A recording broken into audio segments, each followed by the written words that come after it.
Hi, everyone. Thank you so much for joining me on my YouTube channel, The Well Aligned. And I also have a podcast where I record all of my interviews, but I'm going to start doing more of these videos for everyone where really they're just going to be sales and marketing insights for my audience. And this segment that I'm going to share with you today is an interview that I had with a guest, Cathy Nesbitt. Now, she's a multi-passionate entrepreneur.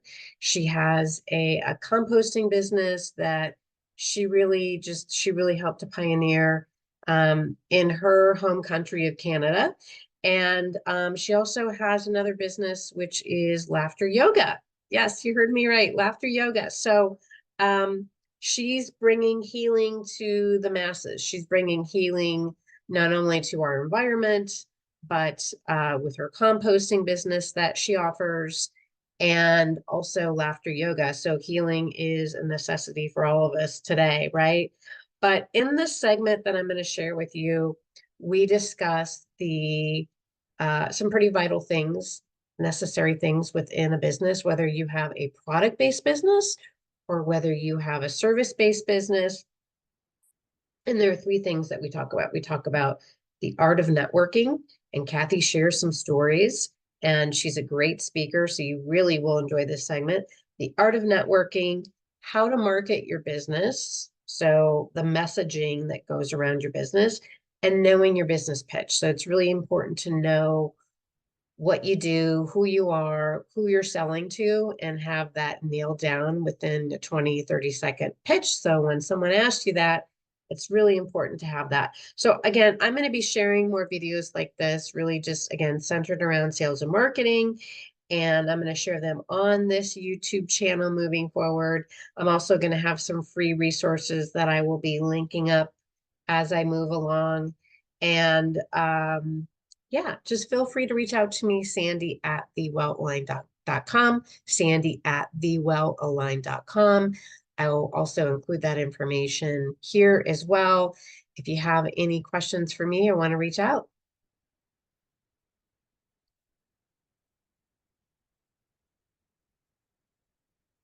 Do you have any mentors in this field that you refer to that you know of?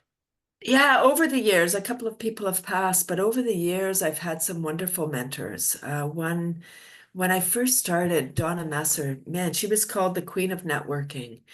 And networking is really a wonderful way. It's not, it really, the expression, it's not who you know. No, it's not what you know, it's who you know.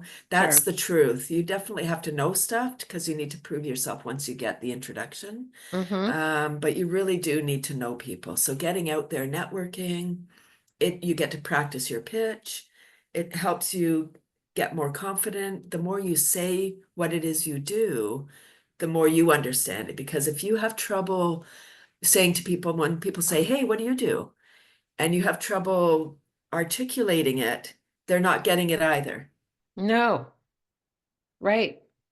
So I've had a couple of, so Donna Messer, because I was exhibiting, she said, "Cathy, when you go and exhibit, make sure you have t-shirts. Have a uniform, have a company uniform, like t-shirts, sweatshirts, whatever it is that fits your market." I'm doing worms, so a t-shirt is a fine piece of apparel for me. Right, with my company name on it, website on it, phone number, whatever you want on your thing, on your shirt or your hats, cups, whatever you have. Because then you always know, for me, for clothing, you always know what you're wearing. And when Mm-hmm. you go and speak, so I would always wear it would say "worm away your garbage," so my slogan, and then my website. So people always knew, they would see me. It was green, which is my brand. My brand color was green. And that was the most beautiful advice because I'm not a fashion person. I'm not really that concerned about clothes. So not having to think about, oh gosh, what am I going to wear? What am I going to wear when I speak? I'm always wearing my uniform. So when you get photographed, and I chose media as my marketing strategy. So when the newspaper comes along and they photograph me at my booth, there I am, website front and center. I feel like I could learn so much from you. This is all great. So what advice would you give what advice would you give a woman who is in that position where she wants to make a transition, she wants to make a change, and she has this idea? What advice would you give to her? Write it Speaking down. to her now. Write it down. Yeah. Yeah, write it down. Write us down as much detail as you can. Like what is it that you want to offer? And then start asking your friends and family, maybe people on social media, if it's a good idea. Like don't say exactly what it is, but so that you can find out if people will be interested in what you're offering. Mm-hmm. Because there's a business there. Like quite Right. often people will start, they're a great soup maker. They make this amazing soup and people are like, "Oh my God, can you make that for my event? I'm having people over for dinner. Would you mind?" Right? So that's how it starts. You start by supplying friends and family, although you can't base a business just on friends and family. Right. You need to go Exactly. outside outside who you know.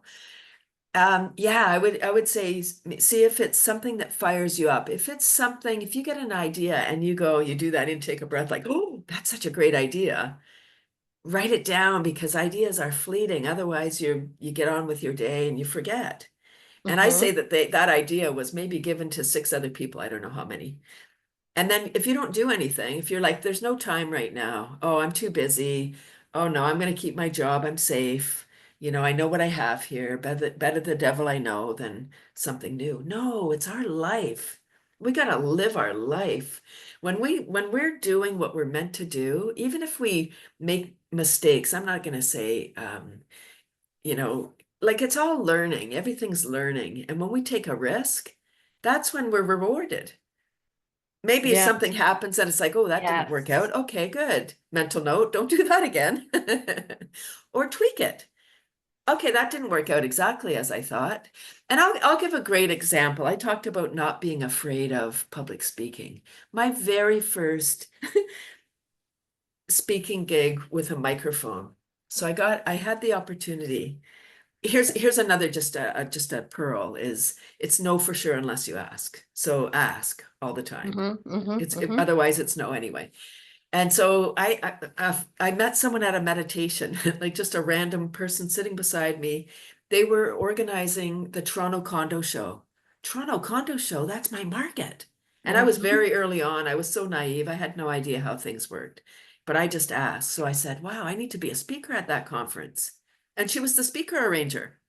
What? Come on. Wow. What? Get out of here. Fantastic. Right? Okay. So she said, all right. Okay, a few things. She arranged for me to speak Friday night at supper time. Don't ever speak at that time. Nobody's there because they're all out for dinner. Mm-hmm. So Mm-hmm. there's no audience.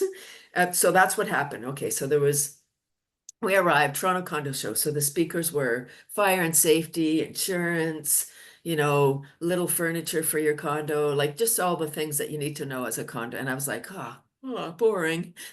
Wait till they find out that I'm here to talk about worms. It's going to be a full house for sure. That's what I thought. Because we think that we have the best thing. Oh, right. Right. And we have to think that. And Mm-hmm. I don't want people to keep on believing in what they're offering because if we don't believe it, nobody's going to buy it. Okay. Exactly. So we arrived there. There was 2 stages, maybe 80 seats at each one, and they were alternating stages. So maybe 20-minute speech here and then 20 minutes over there. So the people could come and go. So I was like, we arrived and I don't know, someone was talking about insurance, really boring. There was, maybe 20 people in the audience. So when it was time for my time, while the other stage was filled, I said to my husband, I had a bookmark. So bookworm bookmark is my marketing piece. So clever, right? Worms, bookworm, Mm-hmm. so fun. Mm-hmm. Mm-hmm. Okay, so we put one of those on every seat because then everybody would have my contact information. All right, so it's time for me to speak now. I go to the front. Oh my gosh, there's nobody in the audience. Not one person was in the chairs. And I was like, so afraid. There I was branded because I just talked about always being branded. I just wanted to bolt from there. I was so ashamed. nobody came to hear me but it wasn't about me. It was about the message I was bringing. Then they didn't want to hear what I was, okay. But the time slot was wrong. There was a lot of things wrong, but I went all inside. I was like, oh my God, like, oh, I'm humiliated. Okay. The young lady who was gonna introduce me, she was like, I don't know what to do, right? Like there's no audience. How do we introduce you? So she went away to talk to her supervisor, like, oh, like what, oh, what are we gonna do? While she was gone, I decided, I've never used a microphone. I'm doing this because I can't just bolt from here. I'm branded. Right. Right. People will know who I am. Oh, she's the one that didn't show up. Okay. So my husband's in the audience. I'm already a pretty loud speaker. I said to him, can you just let me know that my volume is okay? So I start speaking and he's like, yeah, all is good. So I continue. It ended up being so loud that nobody could come and join. By the time they introduced me, there was a few of the vendors were having their dinner in the audience. So I had maybe half a dozen people in the audience. I'm speaking really loud. I'm talking, saying everything as if they weren't in the audience, saying, if you're not in the audience because it's standing room only, here's what I'm holding up. And I would explain everything. So when I was done, my husband said, oh, wow, that was, I said, how was it? He said it was so loud. Nobody could come and sit in the audience because it was so loud. And I was like, oh, but as I was walking by, everybody in the whole place heard my story. And they were like, wow, Cathy, that was really interesting. And so that was my first introduction to speaking with a microphone. I got it out of the way. Well, like there can be no bigger gaffe than having no audience as a speaker. Been there, done that. So I don't have to Yeah, worry about that fear anymore. It's gone. exactly.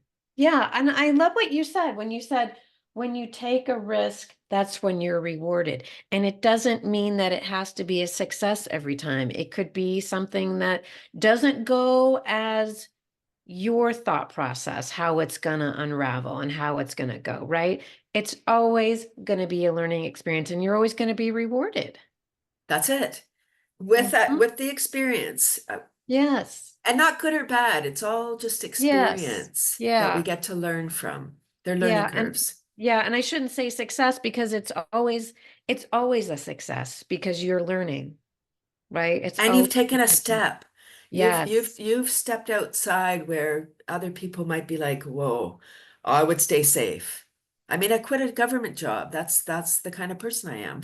Mm-hmm, After 4 mm-hmm. days, I was like, they don't care about the people here. I can't work here. Right. Yeah.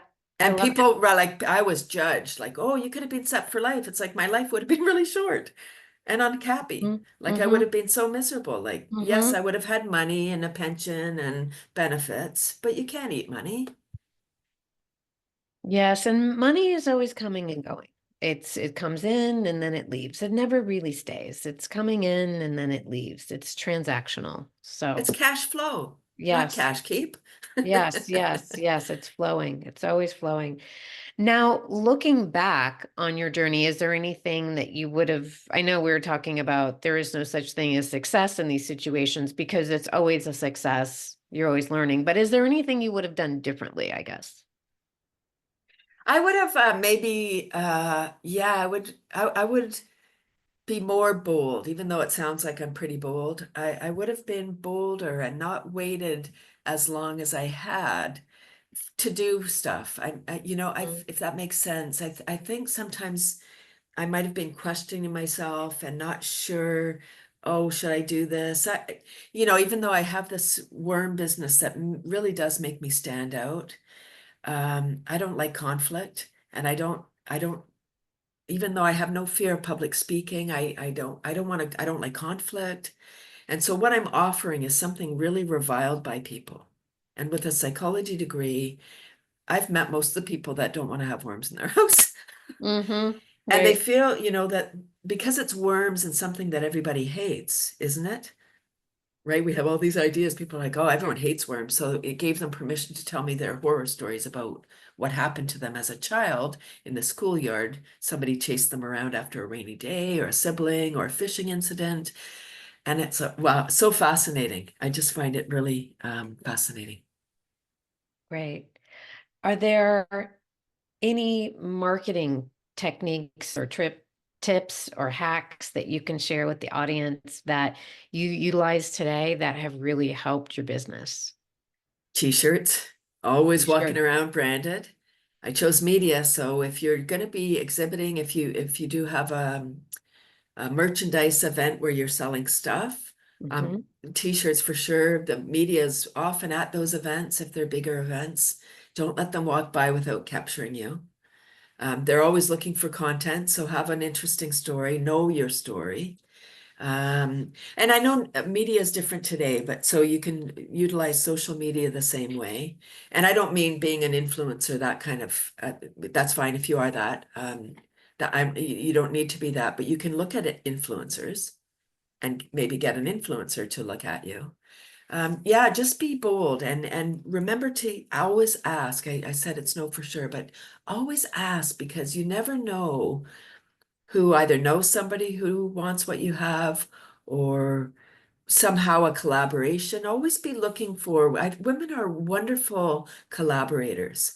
We are so good at sharing what we have. That's been my experience in with networking. Women and men do business differently, and it's not right or wrong or good or bad. It just is. And women are wonderful collaborators in my experience, where we will share information, we'll help each other. You can, I would also suggest that people have discovery calls with people. Like if you meet somebody or you know somebody that you're like, man, I'd really like to pick their brain, contact them. People love talking about what they do Mhm. and Mhm. and helping people. They do. They sure do. They sure do. Now, let's focus on your business specifically. So, why don't you tell the listeners a little bit about